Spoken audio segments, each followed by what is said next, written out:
네, 북한 김양건 비서의 돌연 사망에 이어 올해는 4월 총선과 7차 당대회 등 남북한의 주요 정치 일정까지 몰려 있습니다. 낙관론과 비관론이 엇갈리는 가운데 남북 관계는 다시 한번 갈림길에 서 있습니다. 정영태 통일연구원 명예연구위원과 함께 새해 남북 관계 짚어보도록 하겠습니다. 어서 오십시오. 네, 안녕하세요. 네, 자, 김정은 위원장이 지난 1일 신년사를 발표를 했습니다. 이번에는 특히 경제 분야를 강조를 했는데 어떻게 보셨나요? 예, 그렇습니다. 김정은 시대 들어와서 초창기에는 일단 자기 군사 지도권이라든가 네. 이런 것을 강화하기 위해서 한반도에 있어서 군사적 긴장 사태를 인위적으로 네. 또 조작을 하고 또 그것으로 인해 가지고 김정은이가 진두지휘하는 그런 모습을 가짐으로써 뭔가 이게 군권을 장악하고 이 군사적 부분에 있어서의 자기의 위력을 네. 과시했다고 한다면 이제 2단계 들어가서 이러한 군사력을 강화한 그런 것을 기반으로 해서 이제는 본격적으로 자기가 인민생활 향상을 위한 경제력 건설에 매진할 때다 네. 하는 것이 이제 이번 7차 당대회를 기점으로 해서 네. 본격적으로 나가고 있는 그런 모습을 보였다 이래 볼 수가 있죠. 네, 상대적으로 군사 분야나 대남 문제에 대해서는 원론적인 언급에 그쳤다는 분석이 많은데 그중에서도 핵 억제력과 관련해서는 전혀 언급이 없었거든요. 어떤 의도가 있을까요? 그렇죠. 이제 북한은 스스로가 자기들이 이제 핵 국가라고 할 정도로 세 차례에 걸쳐서 핵실험을 사실 했고 네. 또 그 이후에도 지속적으로 핵을 개발해오는 건 사실입니다. 그런 말을 하지 않았다고 해서 북한이 핵 개발을 멈추거나 오히려 이것을 포기했다 이렇게 보기는 사실 어렵고요. 네. 그거는 지속적으로 하면서도 이것을 그냥 지나치게 강조함으로써 대내외적인 여러 가지 긴장을 또 조성을 한다든가 네. 또 제재라든가 이런 국면을 최소화시키겠다고 하는 어떤 의미에서 전술이라고 볼 수가 있게 되겠죠. 네. 그런 측면에서 이번에 작년에 이어서 또 올해까지도 사실 핵이라고 하는 그런 또 군사 문제 자체를 사실 최소화했다 이래 볼 수가 있어요. 네. 연말에는 또 수소폭탄이 언급에 대해서 상당히 그렇죠. 걱정이 많았었는데 얼마 전에 풍계리 핵실험장에서 새로 뚫은 갱도가 있지 않습니까? 네. 이것이 핵 융합 무기 실험용일 가능성이 크다 이런 분석도 나왔죠. 예, 그렇습니다. 지금 물론 이제 여러 가지 북한이 핵실험 단계를 이래 보면은 네. 이제까지는 플루토늄탄이라든가 우라늄탄 이런 식으로 이제 진행되어 오다가 궁극적으로는 수소폭탄까지 가는 그런 과정을 걷고 있다 이래 볼 수가 있습니다. 네. 그렇지만 많은 전문가들은 이제 북한이 아직까지 수소폭탄까지는 가기 어려웠다. 그러나 소위 이제 핵 정폭 정폭 핵분열탄이라고 볼 수가 사실 있습니다. 네. 이것은 수소폭탄 이전 단계라고 볼 수가 있죠. 이건 이제 뭐라고 하느냐면은 중수소라든가 또 리튬이라든가 이런 것을 넣어가지고 네. 이 핵분열 자체를 굉장히 강화한 효율성을 높인 그런 탄이라고 볼 수가 있거든요. 네. 자, 그렇다면은 이제 이것을 통해 가지고 위력 자체는 기존의 핵폭탄보다는 2배에서 5배 정도 높다 이렇게 볼 수가 있습니다. 네. 그렇기 때문에 이게 정폭 핵분열탄 이것 자체는 이제 핵융합탄, 소위 수소폭탄으로 가는 그런 단계라고 보기 때문에 우리한테는 상당히 큰 위협으로 다가오고 있는 건 사실입니다. 네. 자, 2015년도에도 북한의 도발 그리고 남북 대화 둘 다 있었는데 먼저 새해 북한이 도발할 가능성은 어느 정도로 보시나요? 이제 도발을 우리가 이제 분리해서 설명드릴 필요가 있는데 네. 예를 들어서 비무장지대 지난번에 목함지대 도발이라든가 네. 이런 직접적인 도발 혹은 서해 해상에 있어서의 연평도 포격 도발이라든가 이런 것은 비교적 자제하지 않겠느냐 하는 생각이 사실 좀 들고요. 네. 그 다음에 이제 북한이 또 다른 도발이라고 한다면은 지금 핵실험이 남아 있고 그 다음에 또 로켓 발사, 소위 이제 장거리 미사일 시험 발사라고 볼 수가 있는데 네. 이런 것을 감행할 가능성, 이것을 우리가 도발이라고 또 하죠. 이 가능성은 여전히 남아 있다.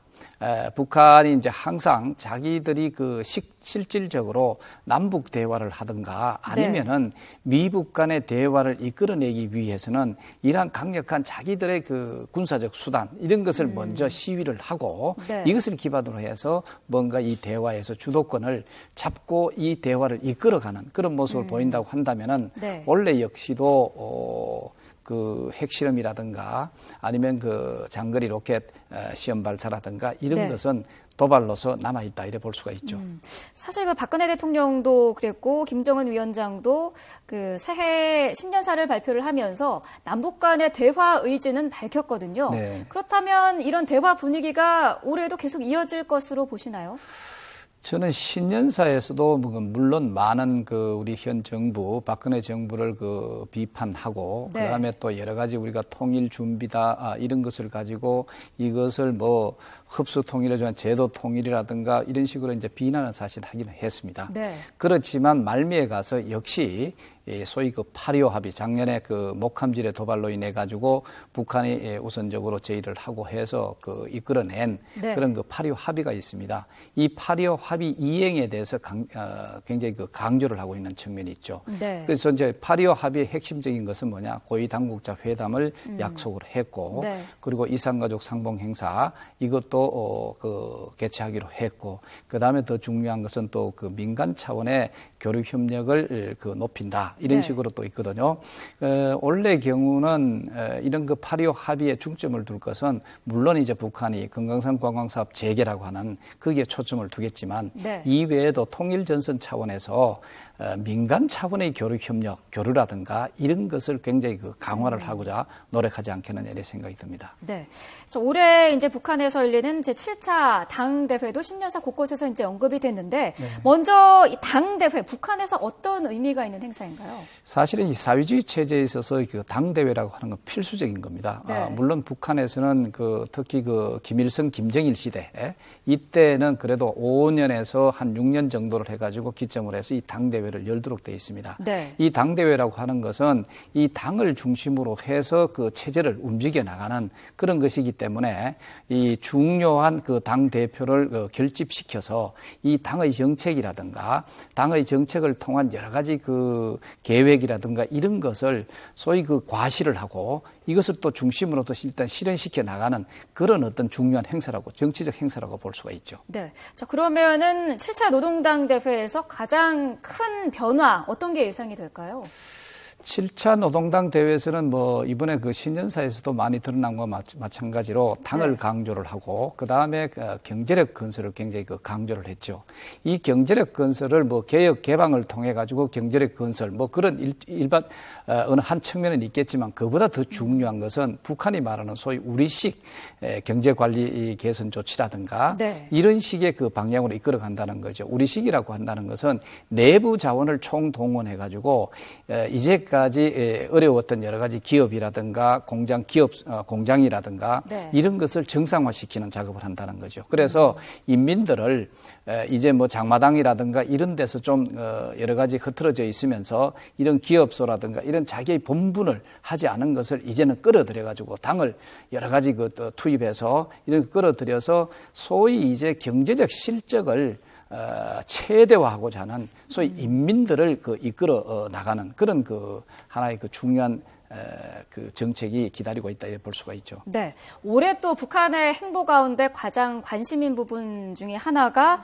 과연 김정은이 중국을 방문해서 정상회담을 할 것인가 여부거든요. 어떻게 예상하시나요? 사실은 뭐 이번에도 보니까 연시에 그 여러 가지 그 축전이라든가 이런 거 왔을 때 네. 이제까지는 중국을 먼저 호명을 하고 그 다음에 러시아 이런 식으로 몽고라든가 이렇게 갔는데 네. 이번에 러시아가 먼저 오고 그 다음에 중국이 나중에 이어지는 그런 그 행태를 보였습니다. 네. 이것으로 봤을 때 중국과 북한이 공식적으로 이런 정상회담을 할 정도의 그런 식으로 발전하기엔 여러 가지 걸림돌이 좀 있다는 것을 시사하는 것이죠. 네. 그렇기 때문에 물론 가능성은 여전히 있겠으나 그러나 그 높이 자체는 가능성의 어떤 그런 그 이행 자체는 그렇게 높지 않지 않느냐 하는 생각도 사실 듭니다. 네.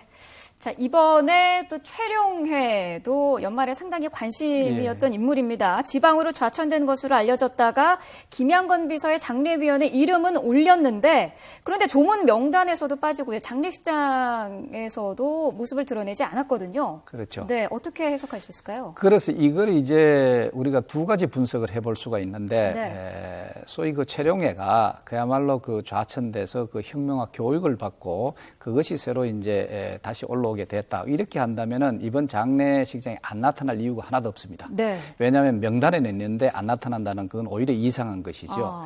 그러나 이제 또 다른 슬로수는 뭐냐면은 최룡해 자체가 그런 그 혁명화 교육이 아니라 건강상의 이유로 인해 가지고 이 휴양 중에 있다라든가 네. 뭐 그런 그거 측면이 사실 있겠죠. 그렇다면은 장례식장식의 명단에는 올렸을 때 여러 가지 건강상 이유로 인해 가지고 이 그 장례식에 나타나지 않은 어떤 그런 식으로 또 설명해 볼 수가 있습니다. 저는 개인적으로 후자 쪽으로 보다 더 무게를 두고 있는 그런 점입니다. 네, 알겠습니다. 자, 새해 북한 상황 예상과 함께 남북관계 전망까지 해봤습니다. 정영재 통일연구원 명예연구위원과 함께했습니다. 말씀 감사합니다. 네, 감사합니다.